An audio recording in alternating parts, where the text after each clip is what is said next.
kupitia waandishi wa habari watatufikishia salamu kwa Mheshimiwa Rais kwamba sisi tunamshukuru kwa kuboresha mazingira yote kwa Jeshi la Zimamoto, lakini kwenye miradi ya maendeleo kwenye manispaa yetu ya Tabora. Angalia, magari yote ni mapya ya kisasa ambayo yanakizi kuwasaidia askari wetu wa zimamoto kutekeleza wajibu wao kwa nafasi nzuri, lakini kwa muda mwafaka. Lakini vile vile ameboresha, kamanda amesema ameboresha mishahara na posho kwa askari wote wa zimamoto ili kusudi watimize wajibu wao kwa ufasaha na ufanisi, ili kusudi kuhakikisha kwamba wanasaidia wananchi kuokoa mali zao na maisha yao. Lakini lingine, tunaona kabisa kwamba hata askari walivyo wa sasa hivi tofauti na tuliozoea zamani, kwamba ni watu ambao wana upendo kwa sababu wamejengewa uwezo, watu ambao unaona kabisa kwamba wako tayari kufanya kazi. Kwa hiyo kwa jukwaa hili la leo nilopata nafasi, tunaendelea kumshukuru, sio kwa zimamoto tu, kwenye manispaa ya Tabora miradi mingi sana ya maendeleo fedha zimekuja. Sisi hapa manispaa ya Tabora tulikuwa tuna jengo la kizamani kabisa ambalo lilikuwa linatumika kama mahakama, lakini tunaenda sasa hivi kupata jengo ambalo ni la mfano Tanzania nzima. Ofisi tunayojenga pale, ukiangalia ofisi zote za halmashauri ni tofauti na ile jengo tunalojenga. Makofi jamani, makofi tafadhali. Makofi tafadhali.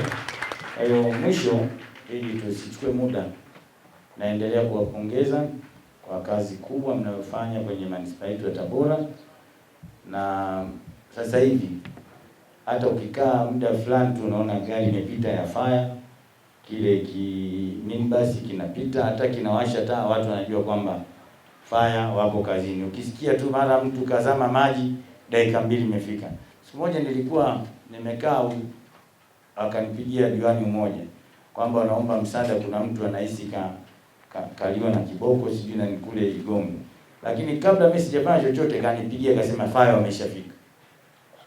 Na maarufu mnaitwa fire. Makofi tafadhali. Fika na mkafanya jukumu lenu na mkamuokoa, lakini haikuwa risiki, nadhani alikuwa amefariki. Kwa hiyo sasa hivi lawama zinapungua. Kwa hiyo tuendelee kupitia siku hii kama kumbukumbu ya wenzetu, lakini kama vile kauli mbiu inavyosema kwamba chukua tahadhari kwa ajili ya kuokoa mali kesho. Kwa hiyo sasa hivi sisi tuhakikishe kwanza tunaboresha, yani tuwe wa kwanza kila matukio, lakini vile vile kutoa elimu, kuhakikisha kwamba watu wanajua kama kauli mbiu inavyosema. Baada ya kusema hayo, niwashukuru sana kwa kunisikiliza. Mungu awabariki. Lakini mwisho niwapongeze watu wa huduma wote wanaosaidizana na Jeshi la Zimamoto. Umetusajia makampuni 7, na mimi kama mstahiki meya wa manispaa ya Tabora na waahidi ushirikiano pale watakapohitaji ushirikiano wetu, ili kuhakikisha kwamba watekeleze wajibu wao vizuri na kuhakikisha kwamba wanatoa huduma na wanakuwa mabalozi wenu wazuri, kuhakikisha kwamba tunajikinga kabla ya kupata majanga. Kwa hiyo kampuni zote 7, mimi ni mlezi wenu kwenye manispaa hii. Tushirikiane pale ambapo mnaona kabisa sisi tunaweza kuwasaidia, ili kuhakikisha kwamba tunaenda na mnatusaidia kuhakikisha kwamba majanga ya moto yanakuwa historia kwenye manispaa yetu ya Tabora. Mimi naitwa Yahaya Nasoro Abdalla. Nilikuwa Jeshi la Zimamoto na Uokoaji, nimefikia mpaka kustaafu, lakini huko tulikoanzia sisi ilikuwa ni swala gumu sana. Hata vitendea kazi vilikuwa shida, pamoja vilikuwepo, lakini na mishahara ilikuwa ni chini sana. Mimi nimeanza na mshahara shilingi 500 kwa mwezi. Kwa hiyo mimi nashukuru tu kwa ufupi kwa hali niliyoiona, kweli naridhisha kwamba sasa hivi tuna Jeshi la Zimamoto.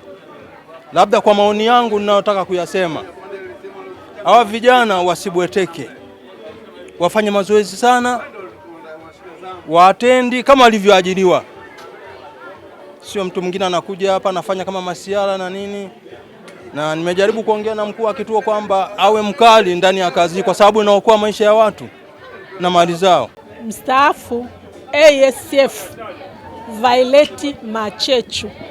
Namshukuru Mungu kwa siku hii ya leo ya Zimamoto Day ambao tumefurahia, kwa kweli tumefurahi.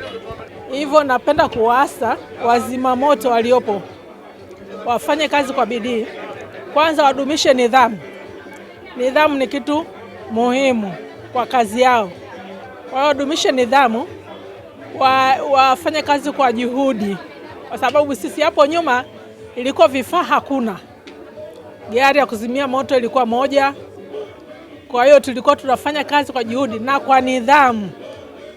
Sasa hivi tunamshukuru Rais Samia Suluhu Hassan, kwa kweli ameboresha zimamoto, imekuwa safi. Kwa hiyo nachoasa wafanyakazi waliobaki wafanye kazi kwa bidii wakiwa na nidhamu ya hali ya juu. Maana sasa hivi vijana ni chipukizi, kwa hiyo tunawaasa wafanye kazi kwa bidii.